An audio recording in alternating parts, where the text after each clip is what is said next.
Bien, entonces, bueno, pues ya estamos por aquí otra vez, en esta segunda parte de la clase de proyecto de investigación, clase número 4, y estábamos viendo pues este rollo de los tipos de estudios. Entonces, chicos, la gran diferencia entre un estudio correlacional y un estudio explicativo es que los estudios correlacionales necesitan la generación de datos, o sea, para poder calcular las correlaciones existentes entre una variable y otra, ¿verdad? Y además, no necesariamente la correlación explica la causalidad. O sea, no porque dos variables estén correlacionadas quiere decir que la ocurrencia de una causa la otra, ¿no? O sea, nada más, pues hay correlación. O sea, si una sube, la otra sube, si una baja, la otra baja, existe una correlación, pero no quiere decir que una explica necesariamente la otra, ¿verdad? Por ejemplo, si un día está nublado y llueve, ¿verdad? Entonces no puedes decir que necesariamente la lluvia es causante de un cielo nublado. O sea, podría estar un cielo nublado y no llover, pero hay una correlación que te indica que cuando está nublado hay una gran probabilidad de que llueva, pero no necesariamente es así, ¿verdad? O sea, entonces ahí es una correlación, pero la causalidad es cuando ya, o sea, tú aseguras, o bueno, al menos así formulas la hipótesis de que cuando sucede esta cosa, o más dicho, la ocurrencia de esta cosa te va a generar, por ende, la situación o la generación de la otra causa, como les explicaba hace un ratito, ¿verdad? Hay estudios que han tratado de explicar, ¿verdad? Que la violencia existencia en el hogar, ¿sí? Padres golpeadores o incluso madres golpeadoras, es una explicación de la tasa de suicidios. O sea, en estados o incluso países en donde exista violencia en el hogar, hay una tendencia a que exista una mayor cantidad de suicidios. Entonces esa es un estudio explicativo y bueno, trata de comprobar una relación causal. Hay muchos estudios muy interesantes. De hecho, la gran mayoría de los estudios con hipótesis causales son estudios explicativos, pues, porque tratan de explicar la ocurrencia o la causalidad de una cosa con respecto a otra. Y no siempre sucede. Por ejemplo, hay un estudio muy interesante que trata de explicar la, la pena de muerte en estados de Estados Unidos, y si es causal de que la delincuencia disminuya en donde existen estados con pena de muerte. Y las hipótesis han sido rechazadas. O sea, no hay un estudio no hay un estudio que sustente realmente que la pena de muerte, o sea, que la ocurrencia o, la, o establecer la pena de muerte en un estado disminuye la delincuencia. Incluso muchas veces es igual o hasta peor. Entonces, no se ha concluido tajantemente que una pena de muerte ayude a disminuir las tasas de delincuencia. Por eso en nuestro país, cuando un partido político propuso por ahí la pena de muerte a violadores, creo, pues muchos estudiosos del tema pues salieron a la defensa de decir, pues es que esa no es la solución, porque ya se ha comprobado que en Estados Unidos, ¿verdad? Donde se formula o se establece la pena de muerte, pues no ha disminuido. O sea, no ha habido una disminución en la tasa de, de delitos, ¿no? Entonces, esa es una, este, una explicación de lo que sería un estudio explicativo donde se formulan hipótesis causales. Entonces vamos a poner dos ejemplos y vamos a identificar de qué tipo es cada hipótesis. Entonces, una hipótesis sería la hipótesis que tiene actualmente la compañera Lupita en su estudio. Entonces, prepárate, Lupita, ten tu hipótesis ahí a la mano. Yo voy a poner otro ejemplo, que es el ejemplo de mi tesis, y luego ya pasamos a tu ejemplo. ¿Sale, vale?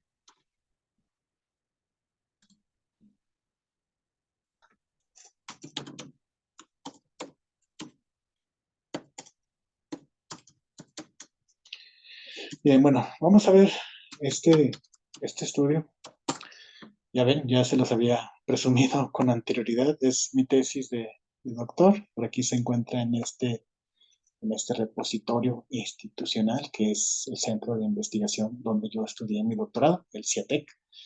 Entonces, ahí entras a esta liga y ya te muestra esta portada. Y nos vamos pues aquí a la parte del índice y buscamos en donde se encuentra la hipótesis. Y esta se encuentra aquí, hipótesis.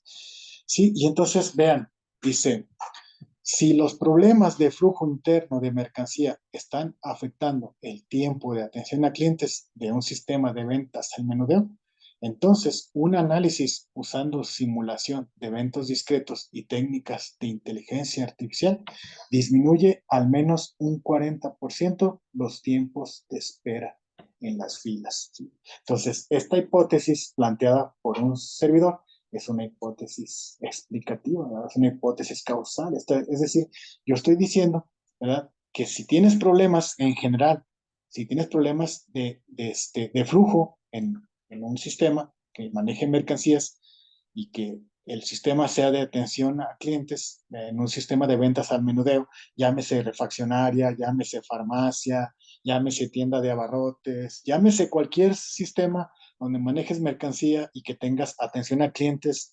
en un sistema de ventas. Entonces, si tienes problemas de flujo, pues utiliza simulación, ¿verdad? Y utiliza técnicas de inteligencia artificial y eso te permitirá analizar la ocurrencia de la llegada de tus clientes y tu flujo interno, y eso te permitirá disminuir un 40% los tiempos de espera en las filas. ¿Ya? Entonces estoy ahí planteando una relación causal. Estoy diciendo que un estudio de este tipo, ¿verdad? De inteligencia artificial usando simulación, te permitirá disminuir un 40% los tiempos de espera en las filas. Entonces, toda mi investigación, toda, estuvo encaminada a comprobar que realmente un estudio usando estas dos técnicas te permite reducir 40% los tiempos de espera en las filas.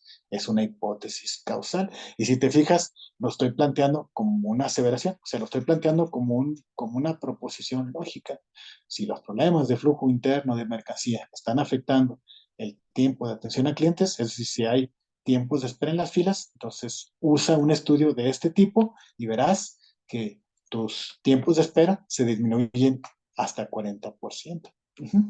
Y entonces, pues ya, esa hipótesis yo la comprobé después de todo un sistema, ¿verdad? Que desarrollamos mediante simulación, creamos un modelo, ¿verdad? Creamos un modelo de simulación en donde pusimos todo el almacén, ¿verdad? Pusimos todo el almacén, pusimos todos los mostradores, la llegada de los clientes, sacamos clientes que venían por un solo producto, clientes que vendían por dos productos, por tres productos, y luego clientes que venían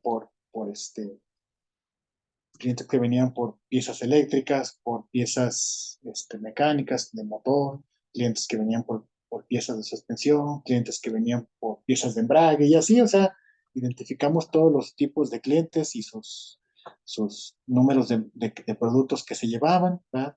Y ya sacamos todo un análisis de simulación y aplicamos técnicas de inteligencia artificial, específicamente aplicamos redes neuronales para identificar el patrón de compra de los usuarios, ¿verdad? Hicimos una primera red para identificar por cuál pasillo se surtían qué tipos de mercancías y después una segunda red para identificar le llamábamos que el slot específico donde iban a surtir y entonces en base a ese análisis hicimos una optimización usando otra técnica de inteligencia artificial que se llama algoritmos genéticos para identificar si el recorrido que se hacía al surtido de las mercancías era un recorrido lógico o estaba estaba sesgado, estaba cargado hacia un lado del almacén, entonces a lo mejor era necesario reacomodar el almacén para hacer el surtido de manera más lógica y cosas así, o sea, comprobamos varias configuraciones y a final de cuentas, en las conclusiones, ¿se acuerdan que les decía que en las conclusiones tienes que decir si se cumplió, perdón, si se logró o no la comprobación de la hipótesis? Entonces, aquí en las conclusiones, ¿verdad? Hay una conclusión que nos debe de decir, ¿verdad? Los resultados obtenidos en esta investigación indican que un sistema neuronal artificial con una estructura definida puede ser entrenado para realizar una asignación a una categoría de pertenencia de un determinado artículo a una zona de un almacén, tal y como lo haría un experto. También se muestra que el reconocimiento de patrones puede ser aplicado como una técnica para implantar un sistema de asignación inteligente de mercancías, ¿verdad? Sale otras inferencias que se pueden mencionar, es el reconocimiento de las variables predictoras, un reconocimiento de patrones, ¿verdad? Una propuesta genera un abanico importante de aplicaciones, y bla, bla, bla, ¿no? Ahí echamos un buen rollo de todo lo que se hizo, ¿verdad? Entonces vean cómo las conclusiones, pues depende mucho de qué tanto hayas obtenido, pero sí pueden ser bastante específicas sobre lo que lograste, ¿verdad? Entonces la parte medular, ¿verdad? Es esta parte, comprobación de las hipótesis. Si se fijan, es un apartado que viene como parte del apartado fundamental, que son las conclusiones, ¿verdad? Entonces viene lo que es en las conclusiones como un capítulo general y luego descripción de las aportaciones que estamos aportando y luego conclusiones generales y luego ya un apartado específico para decir si se comprobó o no la hipótesis, ¿verdad? Con el objeto de comprobar las hipótesis, se empleó una prueba de hipótesis con el fin de comprobar que las dos políticas, es decir, la existente actualmente y la propuesta por esta investigación, son distintas. Y ya por ahí hago todo un análisis para comprobar si las hipótesis se cumplen o no se cumplen, se aceptan o no se aceptan, ¿no? Entonces ya hago todo un análisis mediante gráficos para identificar si los tiempos antes y después de la propuesta eran iguales o no. Ya aquí al final, si se analiza en términos de porcentaje, considerando los tiempos, se presenta una reducción de 74.4%, lo que se comprueba que también en esta variable, lo mencionado en la hipótesis, entonces la hipótesis se acepta, ¿verdad? Y ya. Entonces, esta es toda una sección de comprobación. O sea, toda esta parte viene en las conclusiones, pero todo esto fue gracias a que por aquí en este apartado, ¿verdad? pude formular mi hipótesis que me permitió ir guiándome todo el estudio para comprobar si realmente esta hipótesis se aceptaba o se rechazaba. ¿Sí? Entonces, esa es una hipótesis causal. Entonces, veremos el siguiente ejemplo. ¿Estás por ahí, Lupita? Hola. Sí, Hola. ¿Tienes posibilidad de compartirnos? sí. Ok, déjame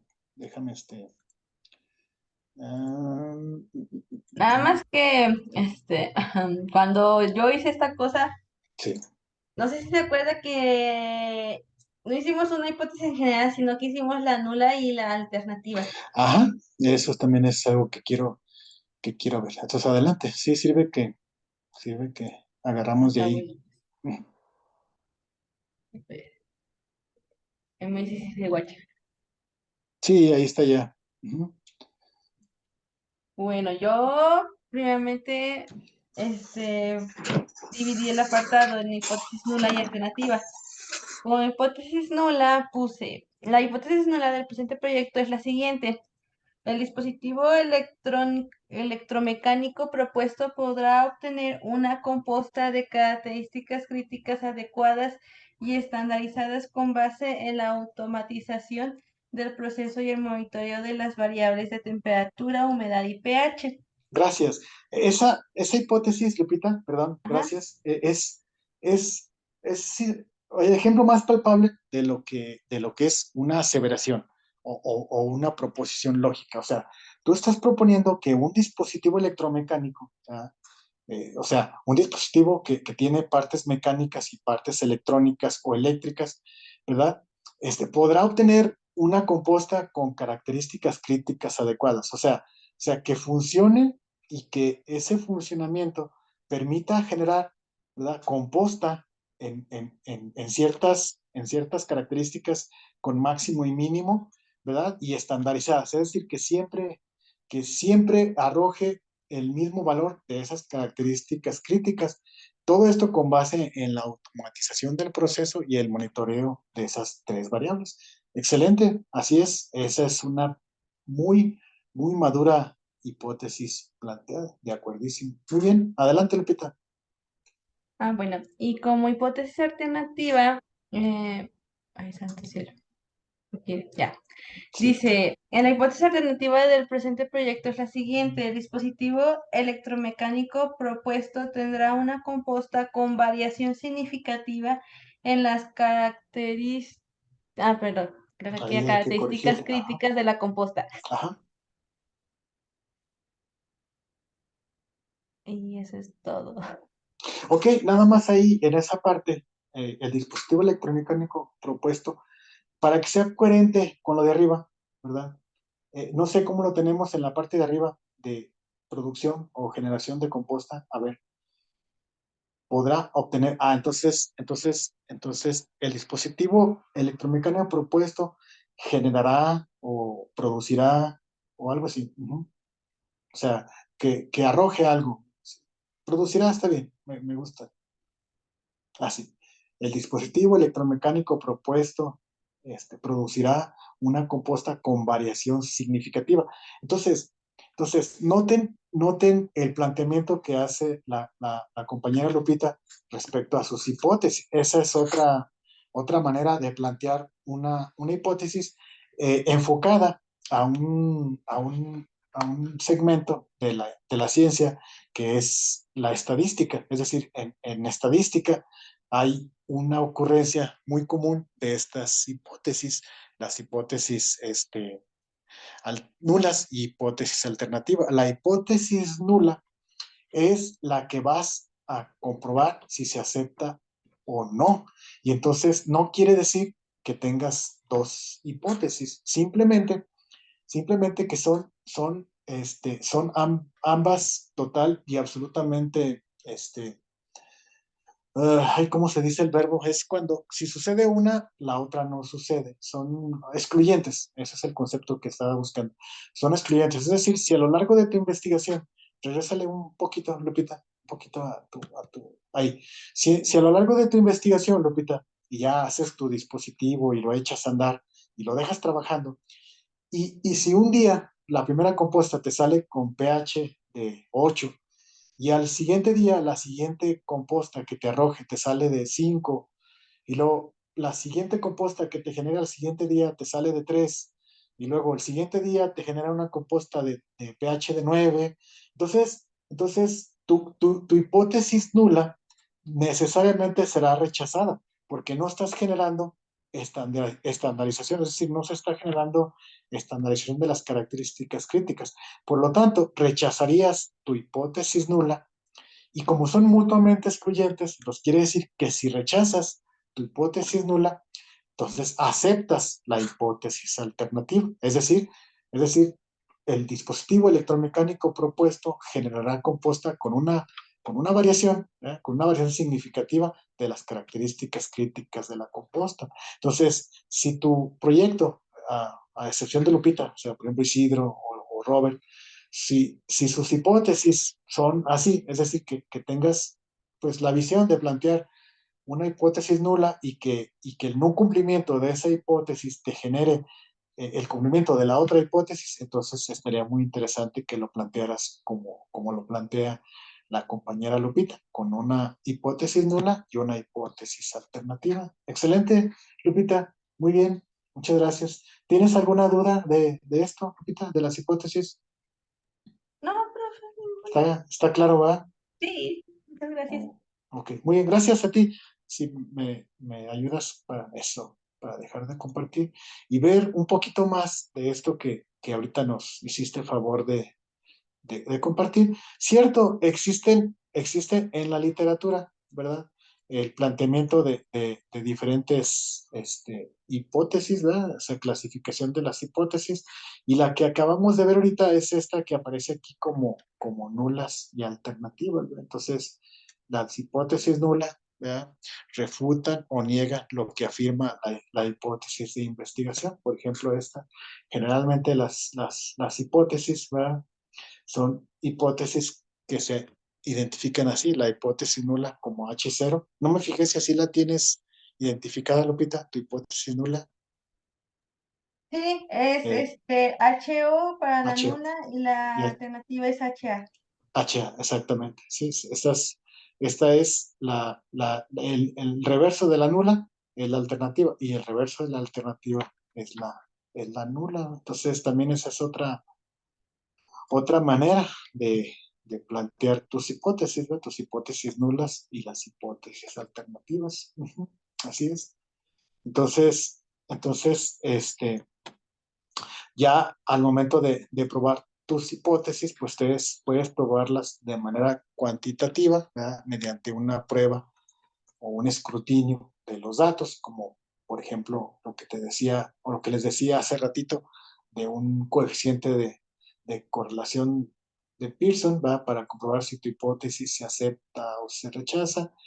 Pero si no, pues también puedes hacerla mediante pruebas de hipótesis por ahí en estadística. Espero que a lo largo de sus carreras hayan visto esas. Son pruebas de medias, así se llaman pruebas de medias, cuando comparas los resultados que te está arrojando un experimento contra los resultados que te está arrojando otro experimento y ver si hay diferencia significativa entre los resultados de un experimento y de otro experimento. Eso lo usamos mucho en simulación, por ejemplo, en simulación de procesos para simular, ¿verdad? Si un modelo es un gemelo digital de un proceso real, ¿no? Entonces, si el modelo, una vez que lo echas a jalar, te arroja datos similares a lo que te está arrojando el sistema físico, entonces podemos estar en presencia de un gemelo digital, es decir, de un modelo que te representa al sistema real. Entonces es una fregonería cuando logras, digámoslo así, comprobar esa hipótesis de que tu sistema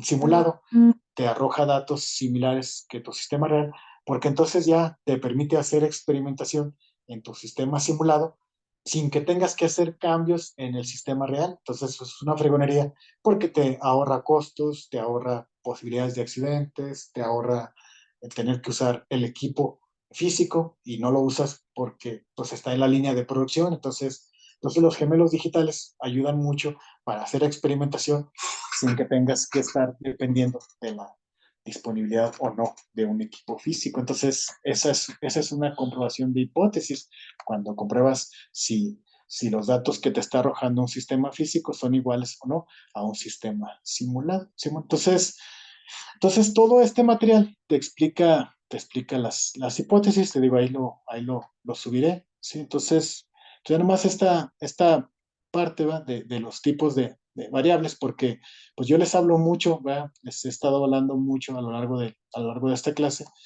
que las hipótesis sirven para comprobar si hay correlación entre variables o no. Entonces, yo creo que es importante hacer una diferenciación de dos grandes tipos de variables que existen en investigación, ¿sí? Que son las variables cuantitativas y las variables cualitativas, ¿sí? Para que sepas en tu investigación, por ejemplo, si las variables que estás usando son cuantitativas o son cualitativas. ¿Cuál es la diferencia entre una y otra? Entonces, las cuantitativas pues miden cantidades o magnitudes, ¿sí? Se pueden valorar en continuas, ¿verdad? Cuando hay decimales, o discretas cuando hay cifras enteras. Entonces, por ejemplo, en el caso de la investigación de Lupita, por ejemplo, para verificar si la etapa de maduración de una composta tiene una correlación con la temperatura, pues Lupita tuvo que hacer un estudio cuantitativo, ¿verdad? Tuvo que hacer un estudio cuantitativo de la temperatura de su composta. Entonces, los datos de temperatura, de pH, ¿sí? Son cuantitativos, Lupita, porque te genera datos que se cuentan. Aquí estás, son valores o cantidades o magnitudes, ¿verdad? Entonces, esa parte hace que tu estudio, al menos en la parte de la caracterización de los sensores, sea un estudio cuantitativo, porque mide cantidades o magnitudes, ¿sale? En el caso de las temperaturas, pues son, si no mal recuerdo, es una variable continua porque adopta decimales, es decir, los grados, no sé, 25.4 grados es una cantidad continua, pero el pH es una variable discreta porque el pH son puras cifras enteras, o sea, el pH, bueno, depende, ¿verdad? Si es el pH a través de un instrumento analógico, como el que usamos en la investigación, pues el pH nomás no lo daba no lo daba en enteros, es 7 o es 4 o es 5, ¿verdad? Pero si el pHímetro tiene magnitudes con decimales, por ejemplo 7.5, 7.6, entonces tu estudio es cuantitativo continuo, ¿verdad? Porque adopta decimales. Pero si son puros valores enteros, entonces es cuantitativo discreto. Entonces en general, ¿no? Ya no solamente para Lupita, si las variables implican cantidades o magnitudes, o sea, tus variables que estás usando en tu investigación, entonces tu estudio es cuantitativo, está usando variables cuantitativas. Pero también está el otro lado, ¿verdad? Las variables cualitativas. ¿Cuáles son las variables conocidas como cualitativas? Son aquellas que no tienen cantidades o magnitudes, sino tienen categorías. De hecho, se llaman variables categóricas, ¿verdad? Porque miden cualidades o atributos y pueden valorarse como escalas, ordinales o normales. Por ejemplo, una variable cualitativa categórica podrían ser colores, ¿sí? Con el rojo, verde, amarillo, azul, es una variable categórica. Si en tu estudio estás considerando una variable categórica, ¿sí? Entonces, por ejemplo, en robots, para clasificación de mercancías mediante color, entonces posiblemente sea un estudio cualitativo porque estás considerando una variable categórica, es un color, ¿sale? Entonces, pues aquí vienen algunos ejemplos, ¿verdad? Por ejemplo, de las variables cuantitativas. Aquí está lo que decía hace un momentito, repita, por ejemplo, si tus temperaturas de tus dispositivos tienen decimales, son cuantitativas continuas, ¿verdad? La temperatura, el peso son variables cuantitativas, perdón, sí, cuantitativas, continuas. Y también pueden ser discretas cuando son, por ejemplo, el número de hijos, 4 hijos, la cantidad de libros, 20 libros, estas son variables cuantitativas, pero son discretas porque son puras cifras enteras. Y ejemplos de variables categóricas, que son variables cualitativas, podrían ser, por ejemplo, el género masculino y femenino, aunque pues ya con esta actualidad que estamos viviendo, pues ya no sé cuántos géneros existan, pero igual sigue siendo una variable categórica, ¿verdad? El estado civil, casado, soltero, viudo, en unión libre, etcétera, también son variables categóricas, ¿verdad? O variables ordinales, ¿verdad? Por ejemplo, el clima laboral, si es bueno, si es regular, si es malo, ¿verdad? Por ejemplo, hay un estudio que estamos haciendo para hacer un plan estratégico de una organización y estamos contabilizando las, las variables de un FODA. Entonces estamos identificando si una variable tiene relación con otra variable, las estamos identificando como relación alta, baja o media, ¿verdad? Esa es una variable ordinal, variables cualitativas. No estamos asignándoles un número, estamos asignando una variable cualitativa, ¿sí? Y ya, entonces, por ejemplo, en este caso, plantean una hipótesis desde el punto de vista de variables cuantitativas y de variables cualitativas. Por ejemplo, la hipótesis sería, ¿existe relación entre el estado civil y el peso de las personas? ¿Verdad? Entonces, ¿te fijas? La hipótesis es una aseveración. Estamos diciendo que hay una relación entre el estado civil de las personas y el peso de las personas. Entonces, eso involucra una variable cuantitativa que es el peso de las personas, ¿verdad? El peso es una variable que se tiene que contabilizar, entonces es una variable cuantitativa, pero el estado civil es una variable cualitativa, si es casado, si es soltero, si es divorciado, viudo, etcétera. Entonces hay hipótesis que son hipótesis híbridas, es decir, ocupan la ocurrencia de una variable cuantitativa para explicar la ocurrencia de una variable cualitativa o viceversa, ¿sí? Entonces, Entonces, ese es un ejemplo ya considerando los tipos de variables, ¿sí? ¿Cuáles son las características de una buena hipótesis? Bueno, una buena hipótesis debe referirse a una situación real, a un contexto y a un universo bien definido. Si no puedes plantear hipótesis que no puedas comprobar, si por ejemplo, hay un montón de ejemplos, pero les voy a poner un ejemplo que una vez vi y dije, no manches, o sea, ¿cómo le hicieron para sacar esto, no? Hay una tesis, te digo, no me he metido mucho, pero, pero trata de identificar si el hot dog está más cerca del taco o está más cerca del sándwich. ¿Sí explico? O sea, toda esa investigación se trató para poder identificar si el hot dog es más un taco que un sándwich o es más un sándwich que un taco. Y no es guasa, ¿eh? Mira, déjame ver si de puro churro, por aquí la puedo encontrar así de manera más rápida. ¿Qué es eso de que no es guasa? No es cotorreo, pues, o sea, no Ah, es, no es, no es mentira. Aquí está, mira, el hot dog más cerca del taco o del sándwich, ¿sí? Digo, no es cotorreo, ¿no? Aquí está, mira, entrevista al autor, ¿eh? Entrevista al autor de la tesis de la UNAM, de la Universidad Nacional de México, el hot dog más cerca del taco o del sándwich. Tesis para obtener el grado de licenciado en no sé qué cosa. Pero sí, yo en esa parte cuando vi dije, no inventes, o sea, ¿te imaginas la hipótesis de este cuate, ¿no? Pero pues, ahí está la prueba de que pueden haber estudios un poco inverosímiles, perdón, o sea, así como raros, pero pues es una tesis avalada por la UNAM, ¿no? Entonces, ahí está, mira, el hot dog más cerca del taco o del sándwich, tesis para obtener el grado de licenciado en filosofía. O sea, imagínate lo que estudian esos cuates, ¿no? O sea, ¿cuál es? Ay, no, ya no quiero decir más, porque voy a lanzarme contra los licenciados en filosofía y mis respetos, pero sí, sí, la verdad es que es un ejemplo muy palpable para ver qué hipótesis, o sea, cómo sería la hipótesis de este cuate y si fue una hipótesis con esta característica que les decía ahorita, si realmente es una situación real o tiene un contexto o universo bien definidos, o sea, ¿a quién va dirigida? ¿A quién le interesa saber si el hot dog está más cerca del taco o del sándwich? No sé si me explico, o sea, sí está muy, muy amorfa esa hipótesis, pero bueno, o esa tesis, pero bueno, cada quien, ¿no?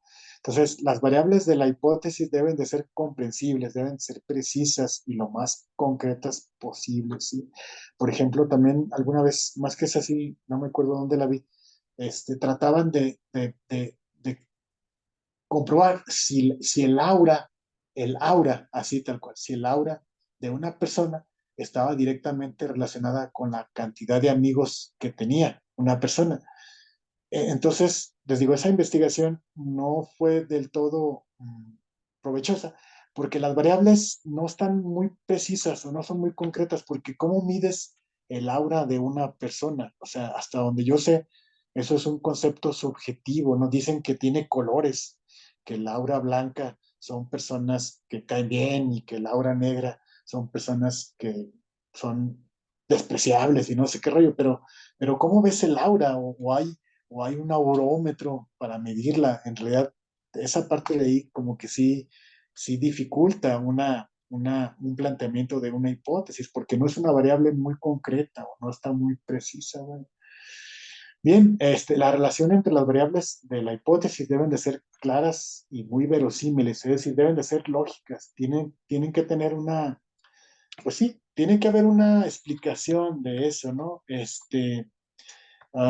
También es que hay muchos casos. Por ejemplo, el otro día estábamos platicando en un salón si el mandilonismo, si el mandilonismo tiene una relación directa con la supervivencia o no. Es decir, que si ser mandilón es una cuestión de supervivencia del matrimonio. Entonces, ¿te fijas? O sea, eso no muestra una relación clara o al menos no es muy verosímil, o sea, porque estaría muy cañón identificar el grado de mandilonismo de una persona, específicamente bueno, se los voy a decir cómo es. En realidad se planteaba que el varón en un matrimonio es mandilón por, por cuestión de supervivencia, o sea, que si no es mandilón, pues el matrimonio tiende al fracaso. Entonces, se planteó como un tema de investigación, pero no, nadie le quiso entrar porque pues sí está muy cañón obtener los datos, ¿verdad? ¿Y cómo mides el grado de mandilonismo? Tendrías que hacer una encuesta,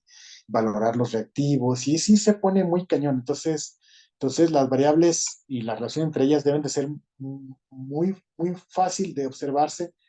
Y a lo mejor tú dirás, pues es que eso del mandilonismo sí es fácilmente observable, nomás ve a un hogar y chécate cómo reacciona el marido al comportamiento de la marida, o al revés, también puede darse el mandilonismo por parte de la mujer, ¿verdad? No sé, pero ¿cómo lo mides? O sea, a lo mejor sí es fácilmente observable, pero ¿cómo lo mides? ¿verdad? Entonces la relación entre las variables debe de ser fácilmente medibles, ¿verdad? Y deben de existir o deben de estar relacionadas las variables con técnicas disponibles para probarlas. Entonces, esas son las características de unas buenas hipótesis. Entonces, pues con eso, chicos, yo creo que con eso queda más que claro, espero, lo que viene siendo las hipótesis y pues las distintas formas de plantearlas. Entonces, te digo, las hipótesis son totalmente obligatorias para los proyectos que estén abordando la estructura de tesis de investigación, porque así me lo marca, ¿verdad? ¿Vale? Me lo marca ahí, hipótesis. Entonces, adelante. Y los que estén haciendo tesis encaminadas a plan de negocios o a planeación estratégica o dirección estratégica son optativas. O sea, si tú quieres plantear una hipótesis, adelante. Más considera que si la planteas, la tienes que comprobar y la tienes que concluir en el apartado de las conclusiones. Entonces, si no quieres quebrártela, pues lo mejor es que no la pongas porque nadie te la va a pedir. O sea, no viene en el listado de requerimientos de una tesis. Entonces, pues, ¿para qué le metes cosas que posiblemente le den armas a tus evaluadores para empezarte a atorar por ese lado? Entonces, mejor yo te sugeriría que si no te la pide en la estructura, pues no la hagas.